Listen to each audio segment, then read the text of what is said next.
Okay, hello wine drinking people. Today is Friday, May 21st. That's right, we had a good cooking class last night. Sorry I could not make it for those of you who were there. We went a little long here at the store. We had a busy day. Tonight, we had to reschedule our Brunello tasting. Didn't have enough people to open up all 10 bottles. We're going to do it again next Friday night, or put it on the schedule again for next Friday. Hopefully we'll have enough people. We just need one table, just 8 people. I'm pretty sure we should be able to get it. We got about 5 right now. We just need 3 more thirsty people that want to drink Brunello next Friday night. All right, what did I have to drink yesterday?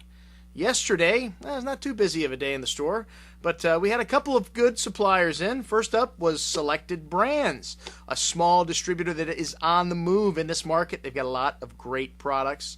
And I had a few things from Spain, and Albarino, which was nice, from Pazo San Mauro, and then a little Conde de San Cristobal, Ribeiro del Duero, which was okay. It was pretty good. And then then we had a supplier, a break, which we had a winemaker in from Napa Valley, kind of interrupt our Spanish tasting, but with some pretty good California wine, so I wasn't going to complain.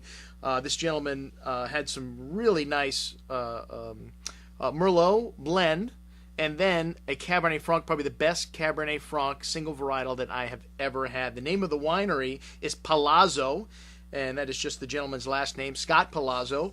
And he's making some very good wines. The fruit is coming from Carneros for his Merlot blend. Carneros is pretty far south and a little cooler down there, so Merlot does a little better. Very classic style Merlot. Not your typical overblown California style Merlot. Not too fruity. A lovely savoriness to the finish. A lovely freshness, which is one of the things I love in wines. I don't like wines that are too alcoholic. And then the Cabernet Franc was just a blockbuster. Dark berry fruit, blackberries, blueberries, a nice hand of toasty oak spice, some lovely dark chocolate, kind of a molasses note to the nose, lovely violet floral note, something you get out of Cabernet Franc. Just a huge wine on the palate. Cabernet Franc is one of the precursors to Cabernet Sauvignon. They crossed Cabernet Franc with Sauvignon Blanc to make Cabernet Sauvignon. So similar qualities to Cabernet Sauvignon, very tannic and a little more floral though. But outstanding. Unfortunately, the Cabernet Franc is not available for sale. They just decided to bring it by to tease us. So maybe the 2008 will actually have some to sell you. So look out for that in a year or so. Okay, then on to the Spanish wines. We had some sherries. Sherry is one of those beverages that is somewhat misunderstood in this country. I remember my first trip to Spain that I made in 1994, courtesy of the Spanish government, and one of the places I was not excited about going to was Jerez. Jerez is the area where they make sherry, and then once I got there, I had a sherry revolution. I could not believe how interesting these sherries are, some of the higher quality ones, and even the Fino, the entry-level sherries. Unfortunately, Fino needs to be consumed about 6 months to a year after it's drawn off the cask. So most Finos, by the time they get here, are already hammered. But the sherries we had some Palo Cortados, we had an Oloroso, and Amontillado, and these are sherries that last for years in the bottle. These were 30-year-old wines already before they got to us, so very old sherries.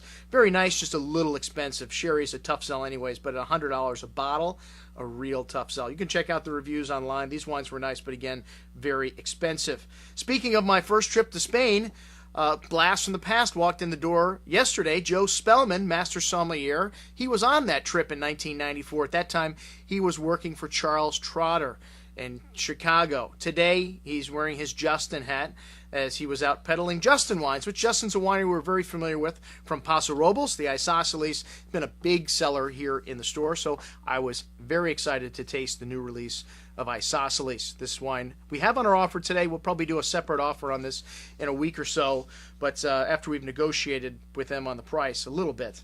But a few wines from Justin. The Chardonnay, very nice. Not like the Justin Chardonnays of old, not very oaky, not very tropical and fruity. This wine has some lovely bright acidity to it, pineapple, green apple fruit to it. Very nice, and just a hint of oak spice. So now more on the refreshing side with the Chardonnay. The Cabernet we showed at our Cabernet tasting on Wednesday, always a big hit. The American oak really stands out in this wine. Very fruity, very forward, not very tannic, a real crowd pleaser. Justification, which is a blend of Cabernet Franc and Merlot. This is one of the best Cabernet Franc Merlot blends made in California, year in, year out. Lovely forward cherry, liqueur-like fruit, bright black raspberry fruit on the tongue. Really nice floral notes to this wine, and big tannins, but ripe and round. Very nice wine. The Justin Savant was up next. This is a blend of Syrah, Cabernet, and Malbec. And maybe this is the best thing to do with Syrah in California, because Syrah really hasn't caught on the way that they thought it would. So let's put a little Cabernet and Malbec in it and call it a blend.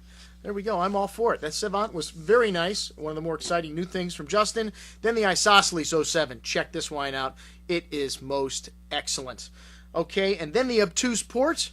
I like a little fortified wine in the middle of the day. It's always nice. This one's made with 100% Cabernet. A little bit spirity, but it's port. It's supposed to be. It's 20% alcohol. Check out all the Justin wines on our review. And you know I had wine with dinner last night. There's always wine on the table at my house. We had a little skirt steak with some mesquite over the mesquite wood grill. Very nice. And I decided to try a little La Spinetta Barbera last night, the 2003 Gallina. Drinking beautiful. La Spinetta makes 2 single vineyards, one from Alba and one from Asti. This is the one from Alba. And then on to a little more serious wine, the 2001 San Filippo Brunello Reserva. I think I was getting ready for tonight's tasting. I was starting to think Brunello early. This wine is beautiful, drinking really nice, still has years ahead of it. Check out the review on both of these wines and the rest of the stuff we had to drink last night online. I'm your host, Andrew Lampasone, signing off for the Wine Watch, saying remember, always drink the good stuff first.